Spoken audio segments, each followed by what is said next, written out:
Hey friends, this is Chris Ostoff, and in this tutorial, I'm showing you how to manually create pair breakout rooms. So you've decided you want your students working in some heterogeneous pairs.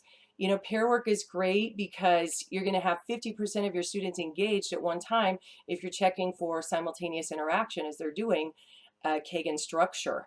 You have also put some great thought into this already, and you've decided who's A and who's B because you've decided to label the top 50% of your class as A's, the bottom 50% of your class as B's. As you see, I've got a lot of my Kagan teammates here giving up their time to be with us today. And so I've just gone ahead and quickly assigned who is which level here. And you know, this is confidential information, so you could put something up like this. Of course, you're not telling them exactly why they're an A or why they're a B. And then you also have a couple of options as you get into your Zoom meeting. If you have older students, or even if your younger students have practiced it enough, they can go in and rename themselves, or definitely with younger students, you might have to help them rename. So I have gone ahead and asked my Kagan teammates to go ahead and just rename themselves. And as they do that, friends, you know, another quick note here, this is simply a norm that you could put in place anytime your students are joining you in your class online. So I'm going to go ahead and give them a moment to do that. And then I did go ahead and stop my screen share so I can just quickly double check to see if everyone did that. And then you might have to check in to see if a few need support. Giving you just a few more seconds, friends, here to put if you're an A or a B. I see I have just one more friend who needs to put if they're an A or a B. Thank you, thank you. All right, so now I want to select breakout rooms. I've stopped my screen share, so it's just down here on the bottom on my Zoom toolbar. And I do already have it selected manually because that's probably what I used last. If it does say automatically, you'll want to switch that to manually. And then if I quickly do some math here, or if I just, you know, scroll up, then it's going to let me know how many breakout rooms I'm going to need based on the math. So I'm just kind of watching down here. It says 1 to 2, but I think I may have already had it at how many I need. No, that's not adding up correctly. So 16 divided by 2, that's going to be 8. So we'll see what happens here. Maybe I'm actually smarter than the computer right now. All right, as I go ahead and select create rooms. Okay, it did just go ahead and select 8 because I went ahead and typed that in there. Friends, I'm not sure why it was off with 2 to 3. I think that should have just been 2 or 1 to 2 right there. But since they've already assigned them or renamed themselves for A and B, my goal right here, because I want heterogeneous pairs, I want an A with a B. So I go ahead and find my first A in breakout room number 1, and I scroll down and I pick a B. And friends, as you're doing that, you can be thinking to yourself, now you wouldn't be necessarily talking this out loud in front of your class, but be thinking to yourself, is this going to be a good partnership? Or if you've already gone ahead and decided who exactly is going to be an A with a B, then you just look at your list real quick to do that.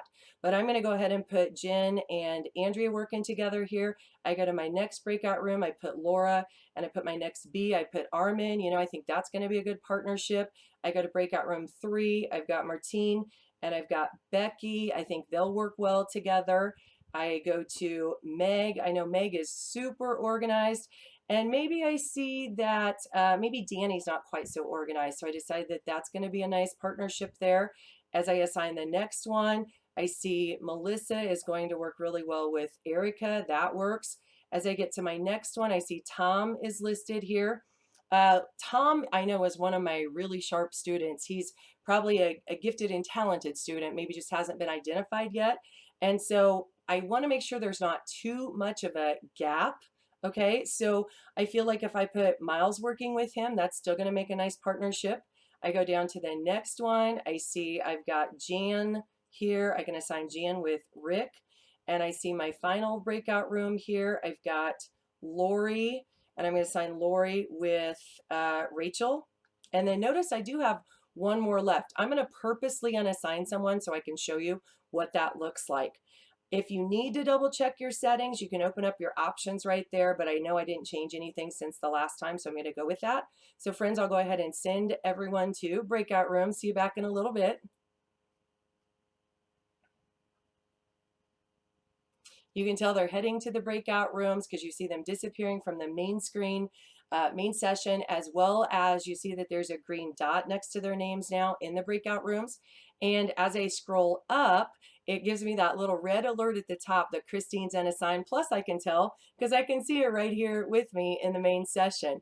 So I want to just, teach your executive decision. Where do you think that a group of 3 is going to be best? And I scroll down and I determine, hey, maybe I want a little bit of extra support in breakout room 2. So I just go ahead and assign her to breakout room 2. And as soon as I do, friends, then she goes ahead and is automatically being sent. And then now you can tell I'm just here all alone by myself in the main session, unless if I go choose to join a breakout room, which our Kagan team highly recommends to be checking in on students and monitoring and supporting them. Since this is just for the sake of seeing how this works behind the scenes, I'm not going to join a breakout room, but I'll go ahead and close them.